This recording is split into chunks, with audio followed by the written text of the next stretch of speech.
కొన్నిసార్లు కొన్ని పర్సనల్స్ ఉంటాయి. సామెతల గ్రంథంలో ఉంది ఆ మాట. కొన్ని సంగతులు కొంతమంది ముందు నువ్వు మాట్లాడుకుంటూ ఉంటేనే మంచిదంటాడు. వినాలి. మరి ముఖ్యంగా ఇంకో కొన్ని మరీ కీలకమైన విషయాలు, నీ కౌగిటనున్న భార్య యొద్ద కూడా నువ్వు జారొద్దంటాడు. నీ కౌగిటనున్న భార్య యొద్ద నీ పెదవుల ద్వారబంధమునకు కాపు పెట్టుము అన్నాడు. స్తోత్రం. కొంతమంది అన్నీ చెప్పుకుంటుంటారు, తర్వాత తిట్లు తింటుంటారు, రోడ్డు పాలు అవుతుంటారు. ఉదాహరణ ఆగదు. అమ్మాయి నేను ఇంత పోటుగాడిని, నేను అప్పుడు ఇట్ట చేశా, అప్పుడు అట్ట చేశాను మొత్తం పట్టిస్తాడు. అన్నీ రాసుకుంటుంది, మైండ్లో పెట్టుకొని సమయం వచ్చినప్పుడు నువ్వే చెప్పావుగా, నీ బతుకంతా నువ్వే చెప్పావుగా, నువ్వు ఎక్కడెక్కడ ఏం చేసావు నువ్వే చెప్పావుగా, చెప్పమంటావా? ఓ ఏంది నువ్వు చెప్పురా, నీ బతుకంతా తెలుసు రోవు నాకు అంటుంది. పాయా. ఉదాహరణ ఆగదు. ఒక్కొక్కడికి ఏం తపన మొత్తం చెబుతుంటాడు. చెబుతున్నాను, చెప్తే మొత్తం జుట్టు పట్టించినట్టే. కొద్దిగా వివేకం కలిగి నడుచుకోవాలంటే సామెతల్లో సొలొమోను చెప్పాడు. దెబ్బతిన్నట్టున్నాడు బిడ్డ. దేవునికి స్తోత్రం కలుగును గాక. మరి ఏం ఒకళ్ళ 1000 మందితో అనుభవం కదూ.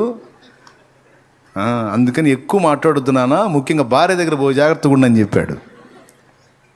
దేవునికి స్తోత్రం. మీరు నాకెళ్ళదో రకంగా చూడొద్దు. మీరంటే నాకు చాలా అభిమానం, గౌరవం కూడా. దేవునికి స్తోత్రం. హల్లెలూయా. కాకపోతే బైబిల్లో కొంచెం బలహీన ఘట్టం అని రాసింది, అంతే. అందుకని కొద్దిగా జాగ్రత్త. నా చిన్నతనంలో మా నాన్న ఒక కథ చెప్పాడు.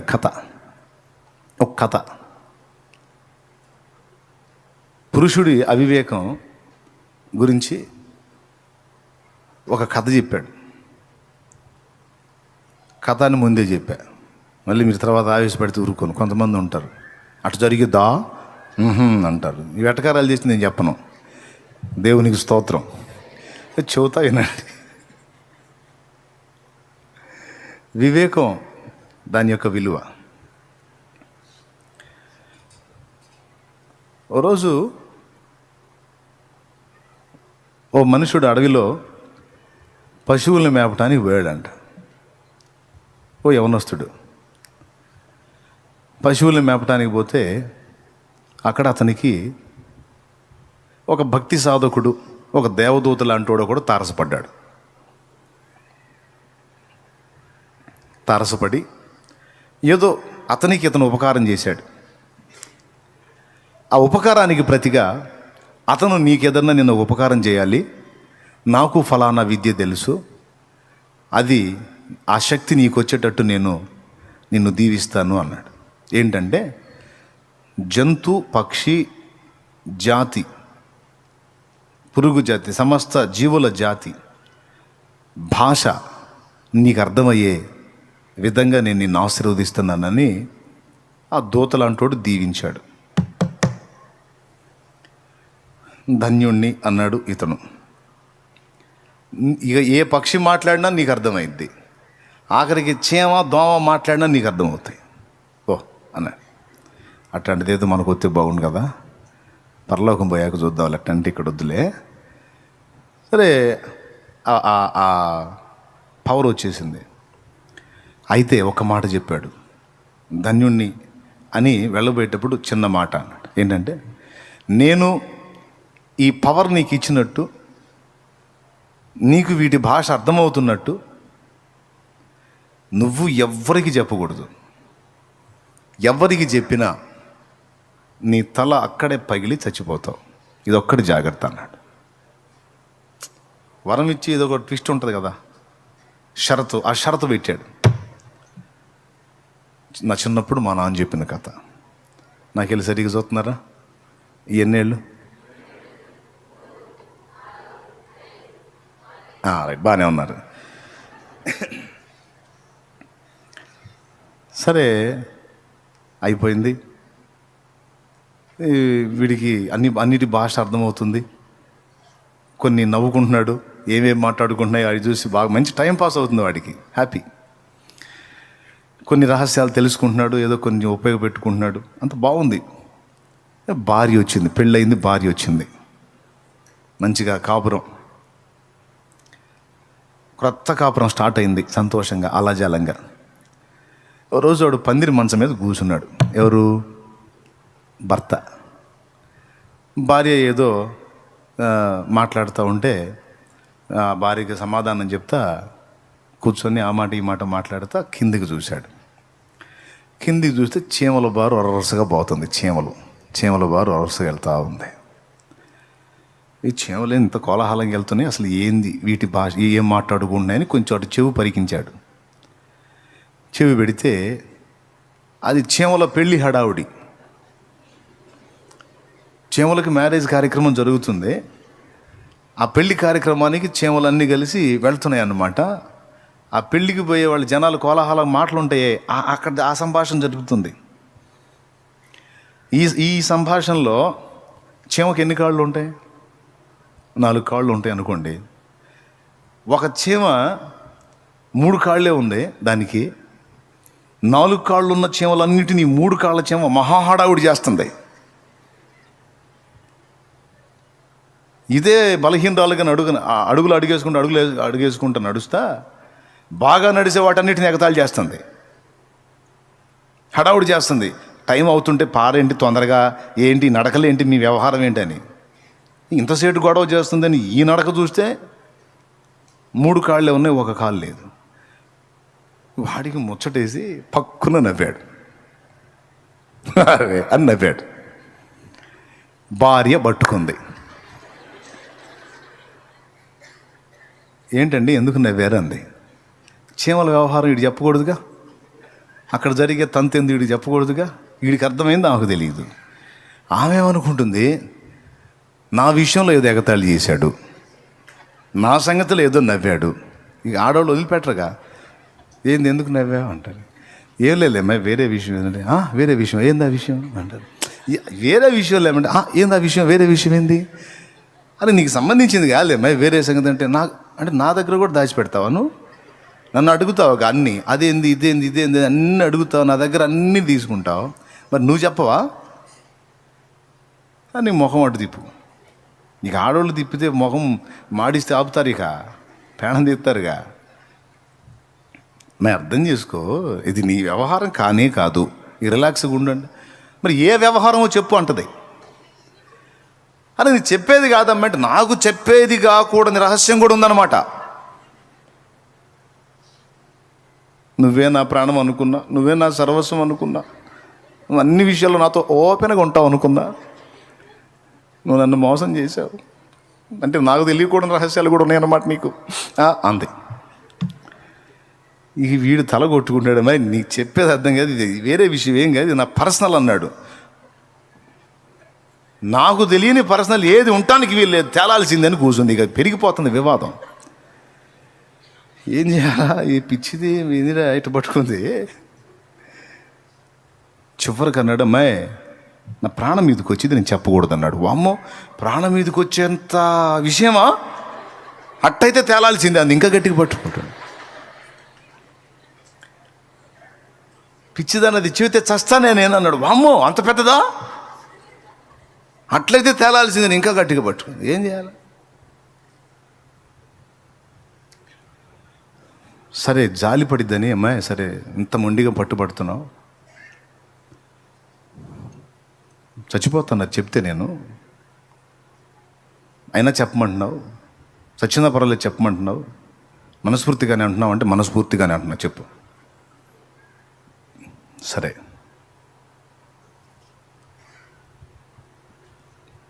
చివరిసారిగా నీ చేతుల మీదుగా తలంటూ స్నానం చేస్తానమ్మాయి, తలకు పోసి నన్ను చావుకి సిద్ధపరచు అన్నాడు.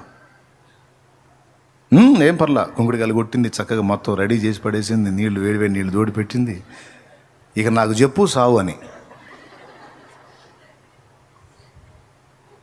వాడు కూర్చున్నాడు, తలకు పోసింది, అంతా అయిపోయింది, వాడి వీపు రుద్దింది, చివరి సావుకి రెడీ చేస్తుంది. ఇక వాడిని కనీసం ఆ మాట అంటే నన్న హృదయం కదిలి నువ్వు సావద్దు పాడొద్దులే ఎందుకులే అంత అవసరం లేదని ఎక్కడ సర్దుకుంటుందేమని పాప వాడు ఆశపడి ఆ మాట చెబితే, నువ్వు సస్తానంటే సావుకు రెడీ చేస్తా. సరే అయిపోయింది, తలంటి స్నానం చేసి చివరిసారిగా నీ చేతులతో అంత అన్నం కడుపు నిండా తింటానమ్మా అన్నాడు. ఫలానా పదార్థం నాకు వండి పెట్టి తింటాను, చస్తాను కాబట్టి అంటే అక్కడన్నా హృదయం కదిలిద్దాం. లేదు, అడిగినన్ని చేసింది, శుభ్రంగా దగ్గరుండి వడ్డించింది, మొత్తం తిను, చెప్పు, సావు. బాధ కలుగుతుంది, ఏడుపు వస్తుంది వాడికి. ఇంత దారుణమా, ఇంత కాఠిన్యమా, ఇంత మొండితనమా? మీరు కాదు కానండి, కొంతమంది ఉంటారండి ఇట్టంటోళ్ళు, ఆడవాళ్ళు కొంతమంది ఉంటారు పాపం. వాడి దినం పిండం మొత్తం చేస్తారు వీళ్ళే. మీరు కాదు, మళ్ళీ నా మీద ఏమైనా అనుకునేరు మీరు. కొంతమంది ఉంటారు అట్ట మండోళ్ళు, సాగు చేసిందాక వదిలిపెట్టరు. సరే, కొంపదీసి మీరు ఎవరైనా ఉన్నారండి అట్టంటోళ్ళు? ఎవరు లేరు కదా? స్తోత్రం చెప్పండి ఒకసారి. ఏందమ్మా నాకెళ్ళి అనుమానంగా చూస్తున్నారు. ఎరా నువ్వు మమ్మల్ని తిడుతున్నావా, ఏం చేస్తున్నావు? నయమే, ఏంది అడ చూస్తున్నా? సరే, పాయింట్కి వద్దాం. ఏడో చాగాం,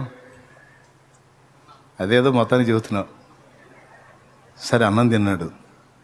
చచ్చిపోతానమ్మా, నీకు చింత లేదన్నాడు. ఏం లేదు నాకు, అది ఎందుకు నావేవో చెప్పు, సావు. నువ్వు నా భార్యవే, నీ భర్తనే, నేను పోతే నీ గతి ఏం పర్వాలా, అడుక్కోనైనా బతుకుతా, నువ్వు నాకు చెప్పాల. సరే అమ్మాయి, కట్టెలు పేర్చు, ఇక మళ్ళీ నాకు వాళ్ళని వీళ్ళని పిలుచుకొని ఇబ్బంది లేకుండా. మరి నాకు నువ్వు, నీకు నేను ఇద్దరమే కదా. కట్టెలు పేర్చు, కట్టెల మీద బొబ్బుంటాను, నేను చెప్పగానే చచ్చిపోతాను, ఒక్కసారి ఇక నిప్పు పెట్టేయచ్చు నువ్వు అన్నాడు. నీట్గా పేర్చింది కట్టెలు. అక్కడన్నా ఆలోచించి దేవుని ఇవన్నీ చెబుతున్నాడు వీడు. ఏం పర్లా, నువ్వు సావటానికి నేను అన్ని విధాలా సిద్ధం చేస్తా అని కట్టెలన్నీ పేర్చింది. చివరికి కట్టెల మీద పండుకున్నాడు. కన్నీళ్ళు వచ్చేస్తున్నాయి, ఏడుస్తున్నాడు. ఏం కఠినం, కనికరం లేదు. చెప్పాలి, ఇంక చెప్పే, ఇంకేం కట్టెల మీద కూడా బొబ్బున్నావు, ఇంక చెప్పు. నేను చస్తానే అన్నాడు. ఏం పర్లేదు, చచ్చినా ఇబ్బంది ఏం లేదు, నాకేం ఇబ్బంది లేదు, చెప్పు. ఇక నోరు తెరవబోయేటప్పుడు 2 మేకలు కనపడ్డాయి అవతల పక్కగా. సమీపంలో ఒక బావి ఉంది. ఆ బావి దగ్గరికి 2 మేకలు పరిగెత్తుకుంటూ వస్తున్నాయి. ఒక మగ మేక, ఒక ఆడ మేక, భార్యాభర్తలు అయి 2, వైఫ్ అండ్ హస్బెండ్. నేను పడలేకపోతున్నా, నా వల్ల కాదు, నేను బతకలేను, అమ్మో నేను తట్టుకోలేను, నాయనోయ్ దుర్మార్గుడు నువ్వని ఇద్దరు తిట్టుకుంటున్నారు. ఇదిగో నా మాటని, నేను చెప్పే మాటని ఇదిగో అర్థం చేసుకొని మేకపోతుంటుంది, అంటే మగదంటుంది. ఆడదేమో నేను అసలు వినను, నా వల్ల కాదు, నీతో జీవితం నా వల్ల కాదు, చస్తే నా ప్రాణం ఫ్రీగా ఉంటుంది, నాకు ప్రశాంతంగా ఉంటుంది అని ఆవేశంగా ఆడమేక వస్తూ ఉంటే మగ మేక ఇదిగో అర్థం చేసుకో, ఇదిగో నువ్వే దెబ్బతింటే అర్థం చేసుకో అన్నాడు. ఈ 2 వినపడతాయి వీడికి. గమనించాడు, ఏందిరా అని. అది వచ్చి నా వల్ల కాదని ఎగిరి దూకింది బావిలో. దూకితే ఈ మగదేం చేసిద్దని గమనించాడు. చెప్పింది ఎంత చెప్పినా అర్థం చేసుకోకుండా ఇంత మూర్ఖంగా చస్తే నేనేమన్నా బాధపడి నేను నీతో పాటు దూకుతాను అనుకున్నావే, మగదంటుంది. నువ్వు కాకపోతే నీ తాత ఇంకొకటి పా అని వెనక్కి తిరిగింది.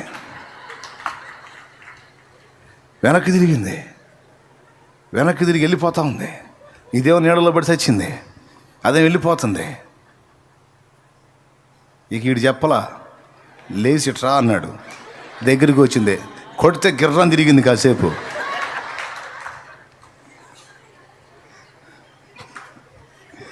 ఏమే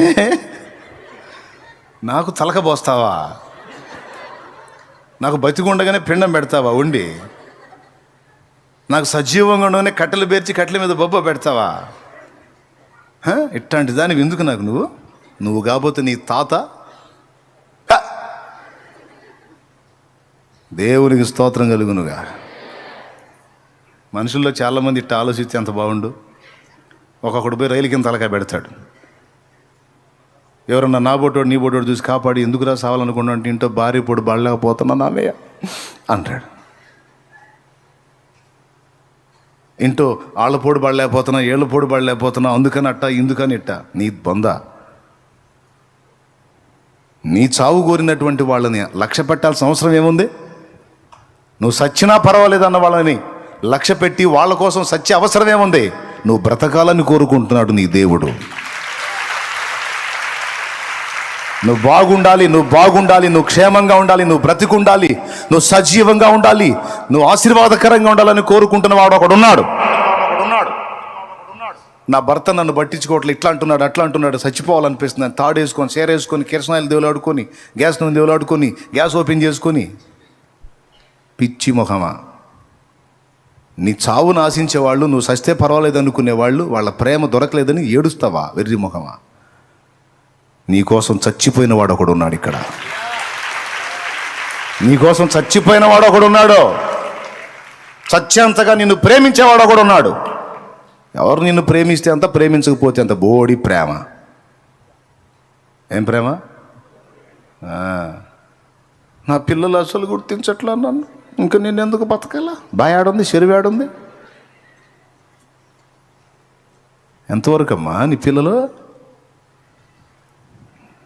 పిల్లలు లేరు, జల్లలు లేరు. యేసయ్య.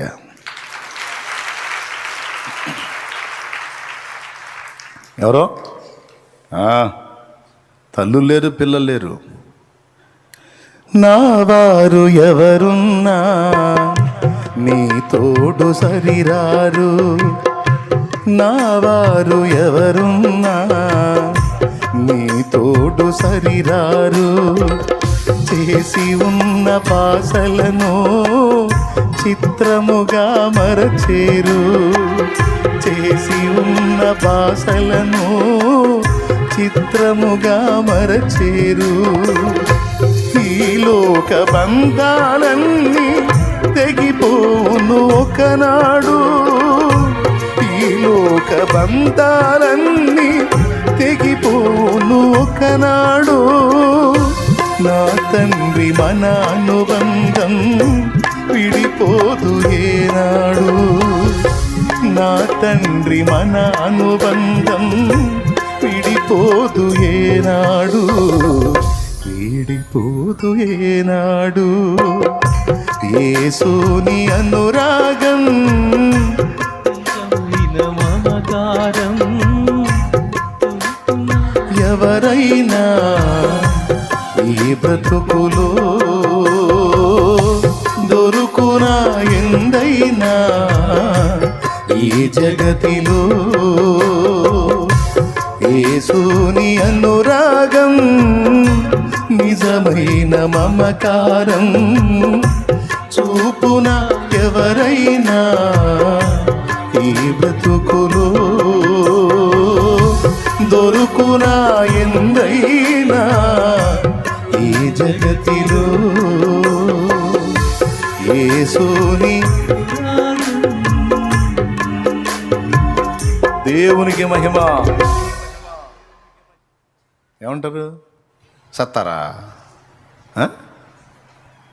నేనెవరో సావమందరని పోయి సత్తావా? ఏమనాలి? పోయి సత్తే నువ్వు చావు. నేనైతే చావను, బ్రతికి ఉండి నా దేవుని క్రియలను వివరించదను. నీ బోడి ప్రేమ ఎవడికి కావాలి? నీ గ్యాంబ్లింగ్ ప్రేమ, మాయ ప్రేమ ఎవడికి కావాలి? అంత యూజ్ అండ్ త్రో, వాడుకొని వదిలేసే ప్రేమ, పనికి వచ్చినంతవరకు చూపించే ప్రేమ, పనికి రాకపోతే మంచంలో పడితే కొళ్ళబొడిచే ప్రేమ ఎవడికి కావాలి? నీ బోడి ప్రేమ. నేను ఏ స్థితిలో ఉన్నా నన్ను వదలక హత్తుకునేది నా యేసు ప్రేమ. హల్లెలూయా.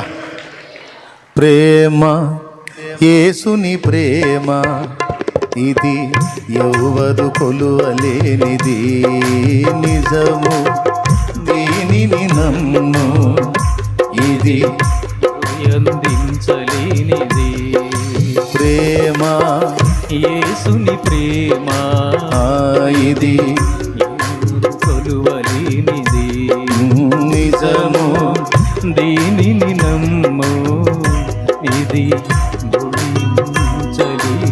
దేవునికి మహిమ. ఇక ఎన్ని ప్రేమలు వర్ణిస్తాడో. భార్య భర్తల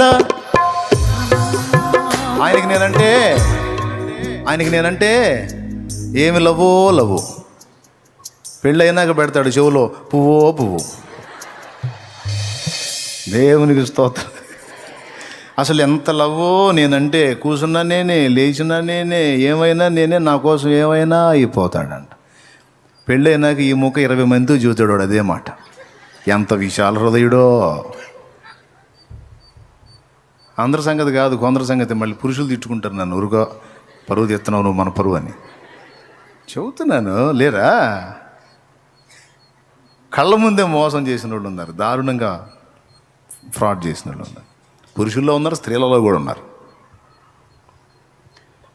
ఏదో ఫీలింగ్, ఆనందం, ఆత్మానందం, పరమానందం అని అనుకుంటారు కదా, ఆనందం. భార్యాభర్తల ప్రేమ వికసించిన ప్రేమ పుష్పము, వాటిపోయి రాలున త్వరలో మోటుగా మిగిలిపోవును. భార్యాభర్తల ప్రేమ పుష్పము. ఒక మాట, ఇప్పుడు నేను ఈ మాట చేతి ఇంటికి పోయి కొట్టుకునేరు కొంతమంది. శాలెమ్మన్న చెప్పాడు కూడా, నీ గురించే చెప్పాడు, నీ ప్రేమ అంతా గ్యాంబ్లింగ్ ప్రేమ అంటే. నేను కూడా అటుపక్క కూర్చున్నాగా, నాకు కూడా చెప్పాడు నీ ప్రేమ అంతా గ్యాంబ్లింగ్ ప్రేమ అని. అంటే ఇద్దరు కలిసి కొట్టుకుంటారు, కొట్టుకొని మళ్ళీ నా దగ్గరికి వస్తాను. నేను యాడ్ చేసే తీర్పులు మీకు దండం పెడతా. దేవునికి మహిమ, హల్లెలూయా.